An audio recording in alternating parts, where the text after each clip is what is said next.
Halo teman-teman, di sini kami dari kelompok 4 akan menjelaskan materi kami tentang selection SOR. Konfliktivitasnya. Pertama, pengertian tujuan dan konsep dari selection SOR. Selection SOR salah satu algoritma pengurutan sederhana. Algoritma yang bekerja dengan cara memiliki elemen terkecil atau terbesar dari kumpulan data, kemudian menukarnya dengan elemen pada posisi yang sesuai. Proses ini dilakukan secara berulang hingga seluruh elemen dalam daftar terurut dengan benar. Contohnya, jika kita ingin mengurutkan data secara menaik, maka pada setiap langkah kita mencari elemen terkecil dan meletakkannya di posisi paling depan. Yang kedua, tujuan selection SOR. Pertama, menyusul data agar lebih terstruktur dan mudah dibaca. Yang kedua, mempermudah proses pencarian data dan analisis data. Yang ketiga, digunakan dan sebagai aplikasi dasar komputasi seperti pengurutan nama, nilai, atau data numerik. Yang ketiga, ide dasar algoritma. Konsep utama selection SOR adalah pilih elemen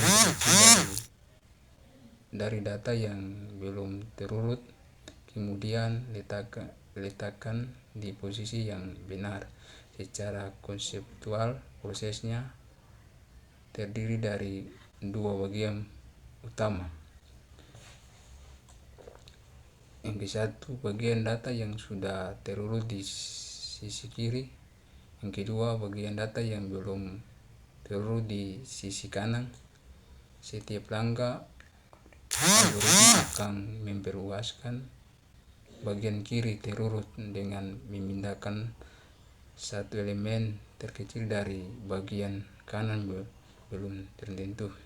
4. Contoh khusus data awal 5, 3, 8, 4, 2. Langkah-langkah. Yang pertama, cari nilai terkecil 2, tukar dengan elemen pertama 1, 2, 3, dan 4, 5. Yang kedua, cari nilai terkecil dari sisa 3, 4,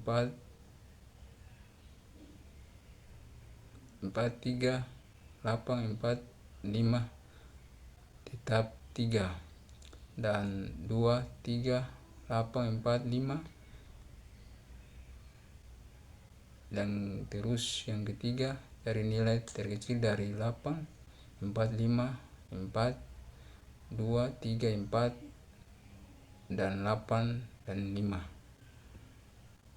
Terus yang keempat, cari nilai terkecil dari 8, 5, 5, 8, 2, 3, 8, 4, 5, 8. Terus yang kelima, semua elemen telah terurut.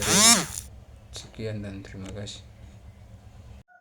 Di sini saya akan menjelaskan langkah-langkah proses dan ilustrasi selection SOR. Proses umum selection SOR ini menjelaskan langkah dasar dari algoritma selection SOR. 1. Ditentukan indeks awal sebagai elemen minimum. Misalnya kita mulai dari elemen pertama. Kita anggap itu yang terkecil, sementara yang kedua, bandingkan elemen tersebut dengan semua elemen lainnya. Kita cari apakah ada elemen lain yang lebih kecil dari elemen minimum. Sementara 3, jika ditemukan elemen yang lebih kecil, tukar posisinya. Elemen terkecil itu dipindahkan ke posisi awal, ditukar tempatnya dengan elemen pertama. Yang keempat, pindahkan indeks awal ke elemen berikutnya. Sekarang posisi pertama sudah benar, sudah terkecil, maka kita lanjutkan ke posisi kedua dan ulangi langkah sebelumnya. Yang kelima, ulangi langkah 1 sampai 4 sampai seluruh data terurut. Yang berikut ilustrasi langkah demi langkah contoh data 7492, langkah proses perbandingan dan pertukaran. Yang pertama itu nilai terkecil dari 749, 2497, 2 sama dengan 2. Yang kedua, nilai terkecil dari 497, 2497 sama dengan 4. Yang ketiga, nilai terkecil dari 97 sama dengan 2479, 7. 4. Semua data sudah terurut, 2479. Hasil akhir data sudah terurut dari kecil ke besar. Yang berikut analisis proses. Jumlah perbandingan menurun setiap kali iterasi karena data yang sudah diurutkan dari awal tidak ikut dibandingkan lagi. Yang berikut, tapi total jumlah perbandingan tetap besar, sekitar 0n², artinya waktu eksekusinya bertambah cepat seiring banyaknya data. Yang berikut, ciri-ciri selection sort. Yang pertama, menggunakan perbandingan langsung antara elemen, artinya algoritma bekerja dengan membandingkan nilai elemen satu per satu. Yang kedua, tidak memerlukan ruang tambahan besar. Proses dilakukan langsung di dalam array yang sama, in place. Yang ketiga, tidak stabil. Jika ada dua elemen dengan nilai sama, urutannya bisa berubah setelah proses sorting. Yang keempat, kinerja sama untuk data acak maupun data yang sudah hampir terurut. Jadi, baik data belum terurut maupun sudah hampir benar. Waktu yang dibutuhkan tetap mirip. Kita masuk pada pseudo-cut selection sort. Pseudo-cut ini merupakan langkah-langkah logika sebelum ditulis ke bahasa pemrograman. Penjelasan sederhananya, mulai dari elemen pertama hingga elemen kedua terakhir, atau i sama dengan 0 sampai n kedua. Anggap elemen ke i adalah yang terkecil atau disimpan di min index. Bandingkan elemen ke i dengan elemen-elemen setelahnya atau j sama dengan i tambah 1 sampai n ke 1. Jika ada elemen yang lebih kecil, ubah min index ke posisi elemen tersebut. Setelah satu putaran selesai, tukar posisi elemen terkecil ke posisi ke-1.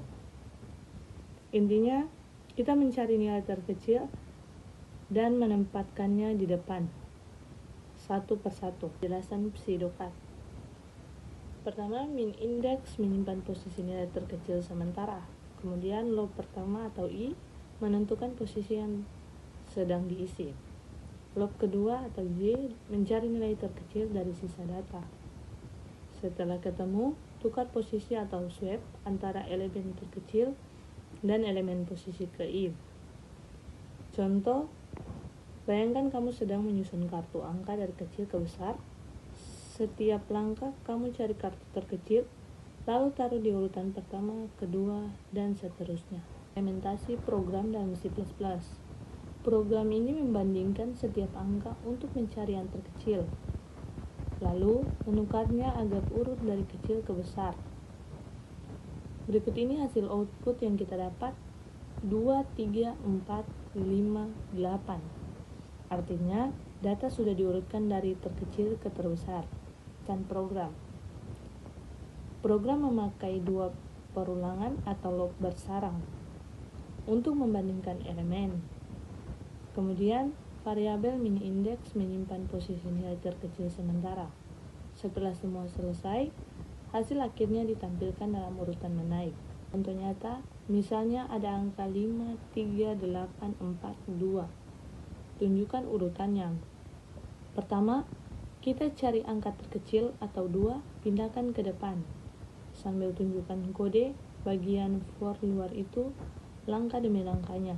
Sedangkan for dalam mencari nilai terkecil, gunakan analogi seperti menyusun kartu, ranking siswa, atau urutan sepatu dari kecil ke besar.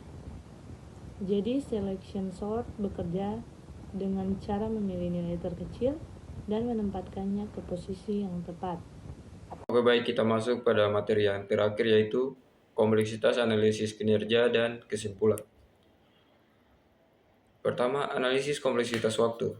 Selection sort melakukan proses perbandingan sebanyak N-1 tambah N-2 tambah N-3 tambah titik tambah 1 sama dengan N dalam kurung N-1 banding bagi 2. Dari rumus tersebut, kompleksitas waktu menjadi 3 bagian. Yang pertama, base case 0 N pangkat 2, meskipun data sudah urut tetapi harus dibandingkan. Kemudian yang kedua, average case 0 N pangkat 2, data acak jumlah perbandingan tetap banyak. Kemudian worst case 0 N pangkat 2, data terbalik kita perlu semua berbandingan.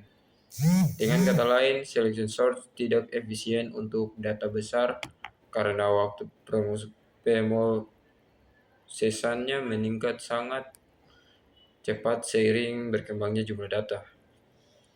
Kemudian, analisis kompleksitas ruang atau space complexity hanya menggunakan beberapa variabel tambahan, min index temp. Kemudian space complexity sama dengan 0 dalam kurung 1. Artinya tidak membutuhkan memori tambahan besar, disebut in place sorting. Kemudian kita masuk pada kelebihan dari selection sort. Yang pertama tuh kelebihannya itu adalah struktur algoritma sederhana dan mudah dipahami. Kemudian tidak membutuhkan ruangan tambahan besar. Kemudian dapat bekerja baik untuk jumlah data kecil. Kemudian yang terakhir kelebihannya tuh stabil dalam hal jumlah operasi pertukaran atau swap sedikit. Kemudian kita masuk pada kekurangannya.